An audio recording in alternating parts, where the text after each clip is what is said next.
Seturi, or the King of the Birds, a Swazi tale. Many, many years ago there lived a poor man named Seturi, who was deaf and dumb.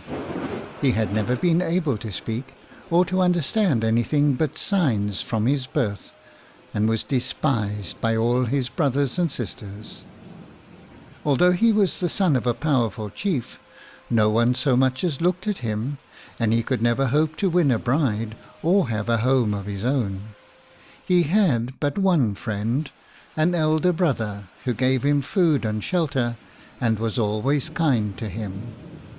This brother was already old and was known as a great magician. He knew the properties of every herb and the wonderful powers possessed by birds and beasts. When he went to search for magic roots, he always took Seturi with him, for he found his eyes were quicker than those of any man in the countryside, and his fingers more deft. One day in spring, when the first rains had fallen and green shoots were showing among the dry grass, the two brothers went out to gather roots as usual. They travelled far into the mountains till they reached a narrow valley full of trees just bursting into leaf. A clear stream ran down one side among great boulders. Ferns were just uncurling their early fronds, and in sheltered nooks big scarlet daisies shone like tiny suns. The old magician and Seturi set to work at once, for here many rare plants flourished. They had been at work an hour or more when a swarm of beautiful black birds with long waving tails came towards them, flying in a zigzag course. They settled on the low bushes, swinging up and down on the branches, and balancing their long tails. The two brothers both looked up, and in a grave voice the old magician said to the birds, "Sakobulas, we go to sleep, and we get up as we used to do." This was the magic greeting they expected. I cannot tell you what it meant, but when the Sakobulas heard it, they flew away quite satisfied. The two brothers went on digging and moved further up the stream. Then a great swarm of dear little rooibekkies suddenly appeared, tiny little brown birds with pink breasts and bright red bills. They fluttered all round, chattering gaily. The old magician again looked up. "Mantisane," said he, "we go to sleep, and we get up as we used to do." And the rooibekkies flew away quite satisfied. Then the two brothers went on digging again, and worked for a long time. All at once there rushed upon them an immense flight of the most beautiful birds, shining from head to foot with glorious yellow plumage. Round their necks showed a ring of velvety black, and there were black feathers in their wings. "Follow us up! Follow us up!" they cried to the two brothers. "These are orioles," said the old magician. "Without doubt some great adventure is before us." He signed to his brother to leave the roots and follow the birds. They travelled over the mountains for 3 days and 3 nights, following the golden birds. On the morning of the 4th day, the birds led them down a steep mountainside to a deep green valley through which ran a wide stream. The birds followed the stream till they came to a deep, clear pool under the shadow of great trees. It was very cool and very still. Tall reeds and big white lilies grew all round the water's edge, and over the pool itself were hundreds of water lilies, white and purple. The golden birds turned to the magician and said, "Bring your brother here, and tell him on no account to be afraid, no matter what may happen to him. He must wait by the edge of the pool amongst the reeds and lilies." The elder brother fetched Seturi and made him understand what was wanted of him.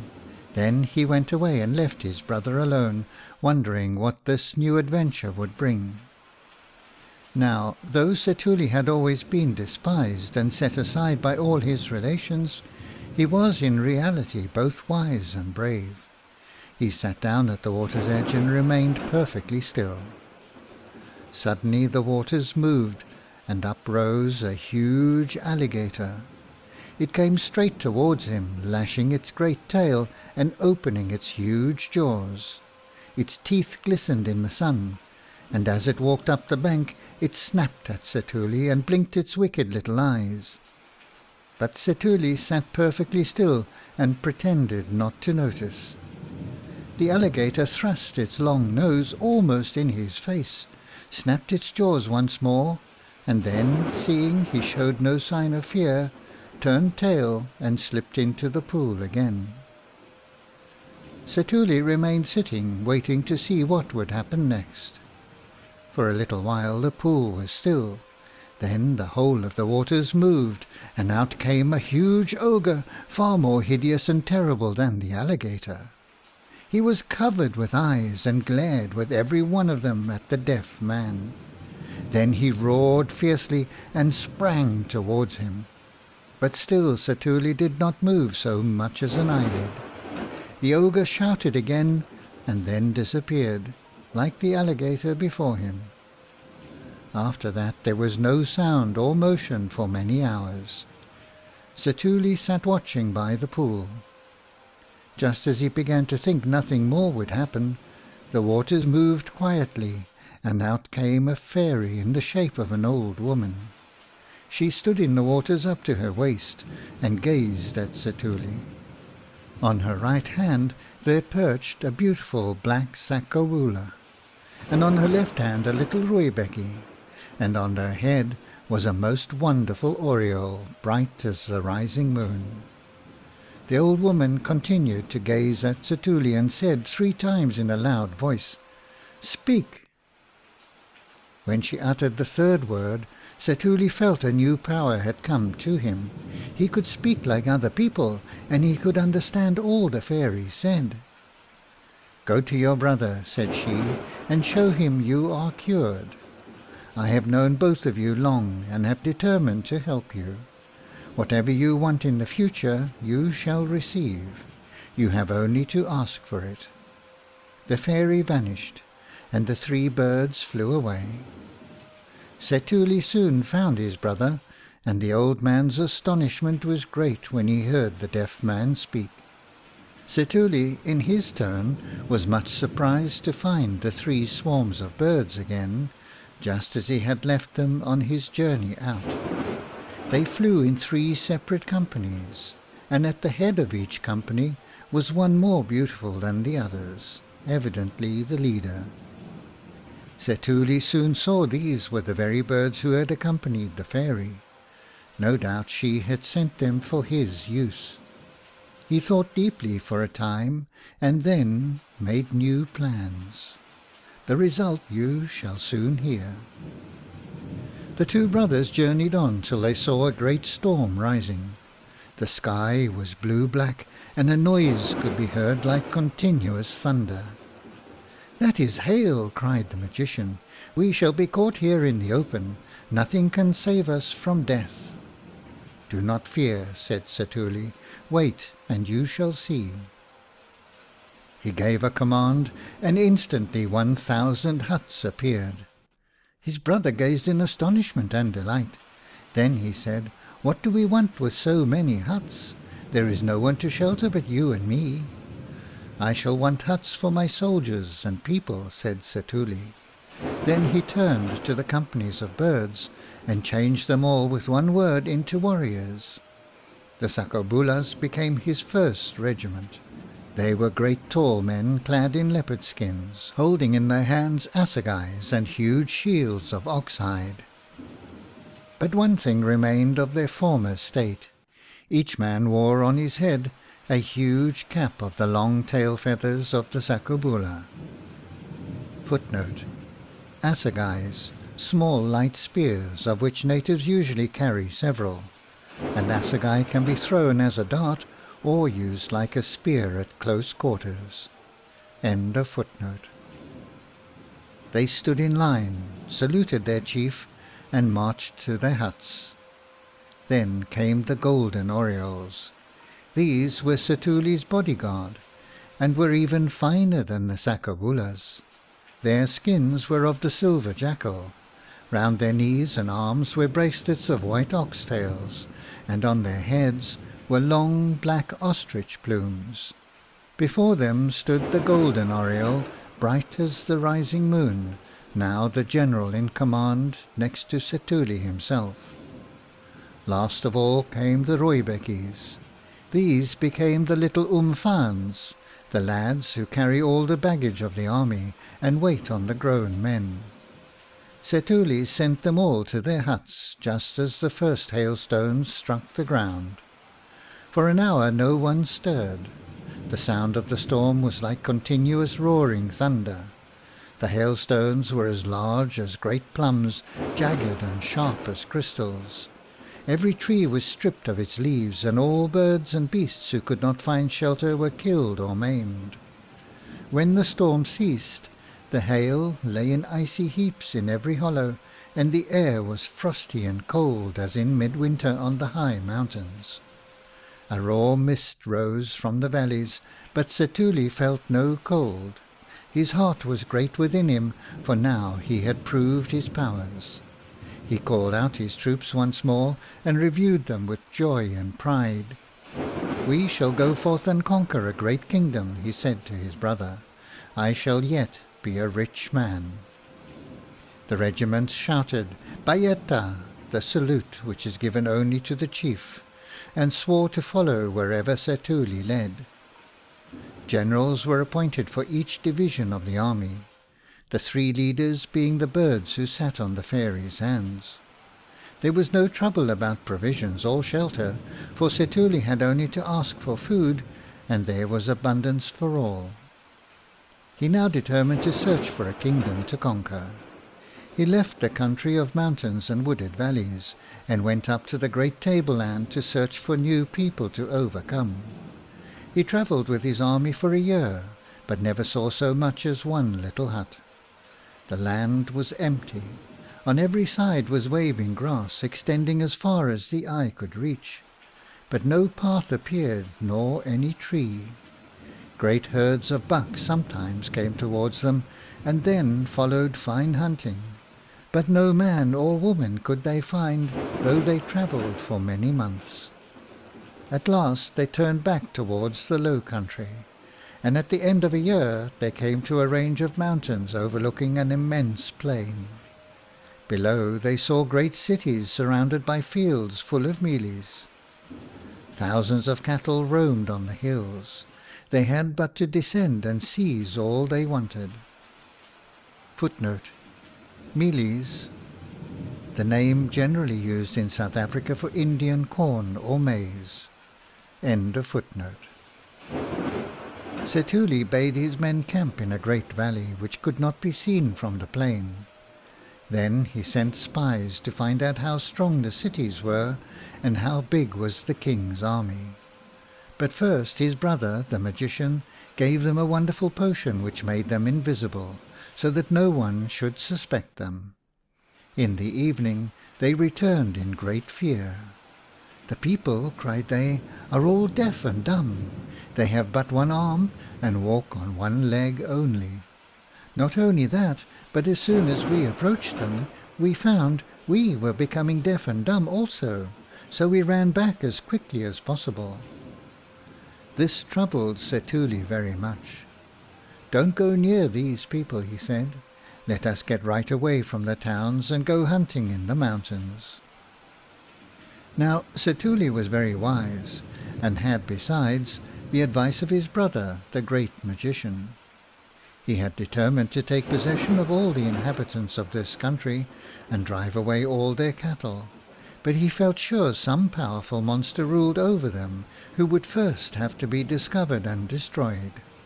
The only thing to do was to devise some means of attracting him to the camp and killing him unawares. A big hunt was arranged, and an immense number of birds were taken of all shapes and colours. Setuli drew a feather out of the tail of every bird and made a huge many-coloured ball, which he wore as a headdress and as a protection for himself, for magic power was in the feathers. Then he allowed preparations to be made for the great feast which followed the hunt, but gave special directions to his men. "Do not eat all the birds," he said. "Place half of those you have killed in front of the huts. Put first a whole bird, then the head of a bird you have eaten, in long rows all round the camp, and then put a treble row about my own hut." The men carried out these commands carefully, and soon the whole camp was surrounded with dead birds of every hue and shape.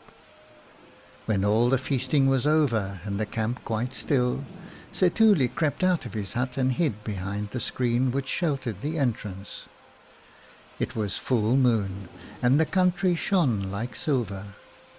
Sharp inky black shadows showed near the river where the bushes grew, and round each hut was a dark narrow ring in which no object was visible. Setuli crouched behind his screen of reeds. The camp was absolutely still and deserted. Towards midnight he heard heavy footsteps approaching. Every now and then they stopped. Then they began again. Setuli stooped lower. Without doubt the monster who owned all the cities in the plain was approaching. The footsteps were not even. They resembled someone hopping very heavily. Presently a huge black figure came in sight, holding a long assegai. He had but one leg and one arm, and stopped greedily at every hut to eat the birds which lay there. As he came nearer, Setuli saw that he was of unimaginable ugliness. His eyes were divided. One was in the middle of his forehead, and the other at the back of his head, so that whichever way he stood he saw you, and you could not escape him. At the entrance of Setuli's hut he stopped, gave a snarl of delight at the sight of so many birds, and sat down to enjoy them. He had but one arm, so he laid his assegai down just before the door-screen. Setuli asked for no better chance. He rose quickly, seized the assegai, and stabbed the monster in the neck. He rolled over with a groan and lay quite still, apparently dead. With a joyous heart Setuli roused all his men, and at break of day led them into the great plain. To their surprise they found the people walking on two legs and talking as well as themselves. The death of the ogre relieved the people from the bonds of a wicked enchantment, and they were only too glad to go with Setuli and his men, they and all their cattle. By evening all was in order for the march, and at earliest dawn the company started for the mountains. They had gone a whole day's journey, and had reached a point high above the great plain, when Setuli discovered that he had lost his ball of feathers. He did not wish to turn his followers back, but neither could he bear to travel farther without his headdress, for it had magic power, and it might be long before he could get such another. So he bade his army go on under the leadership of his brother, and went down the mountain paths as fast as possible, till he came to the valley in which they had camped. There he saw a sight which made his heart stand still. The ogre whom he had left for dead was sitting up alive and well, and round him danced and romped hundreds of little ogres, all with one leg and one arm like their father. They tossed the magic ball of feathers from one to another, and shouted with glee. Setuli saw he must risk all and trust to his swift feet to get away. He ran in suddenly, seized the ball of feathers, and turned quickly away up the mountain path. As he touched the ball, all the little ogres vanished like smoke. Only the big one remained, and for a moment he was dazed and did not understand what had happened. Then he got up and stamped after Setuli with astonishing speed. It was all Setuli could do to keep the distance between them, but he was strong and knew the paths. They leapt from rock to rock, in and out among the trees, till they came to the grassy slopes which led to the great pass. They climbed all day till the sun began to set. Then, at the very top of the mountain range, Setuli found his army camped along the side of a deep ravine. Below was a valley many hundreds of feet deep, lined with huge rocks and great trees. Beyond, many weary hours away, rose another mountain with green slopes marked with the course of many streams. "Bayeta!" cried the army when they saw their chief. "My men," cried Setuli, "we have not a moment to lose. Our enemy is behind us, and we shall soon be in his hands. Let every man, woman and child fix his eyes on the mountain's side opposite, and then leap with all his might." Setuli could hear his enemy behind him as his people leapt together into the air. He ran forward, touched the cattle with his ball of feathers, and they too jumped with all their might. All landed safely on the other side and placed the great ravine between them and the terrible ogre. Setuli jumped last, just as the monster, breathless and exhausted, reached the edge of the precipice. Twilight set in, and when the sun rose next morning, Setuli and all his people found themselves in perfect safety, and set forth once more on their journey. They travelled all day, and at sunset came to the most beautiful valley they had ever beheld. It lay far below them, wide, green and fertile. Down its centre flowed a clear stream shaded by great fern trees, and bordered with thick green bushes covered with scarlet flowers. The valley extended as far as the eye could see towards the setting sun. All the hills on either side were closely wooded and well watered. Setuli turned to his brother and said, "This is the finest country I have ever seen. We will settle here with all our men." At the end of the valley was a very large kraal, wherein dwelt the chief of the country. Setuli determined to win him over to his side and make him his man. So he took his bodyguard and marched down the mountain path to the gates of the kraal. Just as they approached the chief's hut, he struck every one of his men on the leg with his magic assegai. They at once began to walk, every man on one leg. "Never have I seen such magic power," said the chief. "You shall be our king and protect us against all our enemies." "I will show you yet more marvels," said Setuli. He struck his men once more, and they all walked like ordinary human beings. While the chief still stared in open-mouthed wonder, he turned to the mountainside and shouted, "Men, appear!" Instantly, from top to bottom of the great hill, stood line upon line of magnificent warriors, clad in leopard skins and holding white shields. They lifted their right hands and shouted, "Bayeta!" so that the cry echoed like thunder from side to side of the valley. Then Setuli shouted once more, "Men, disappear!" and at once the hillside was empty and silent. "You see," said Setuli, "I have men at my command whenever we need them." "You shall certainly be our king," cried all the people. So Setuli and his brother and all the men and women who belonged to them stayed in the valley and lived in great peace and happiness all their lives long. So ends Setuli, or the King of the Birds.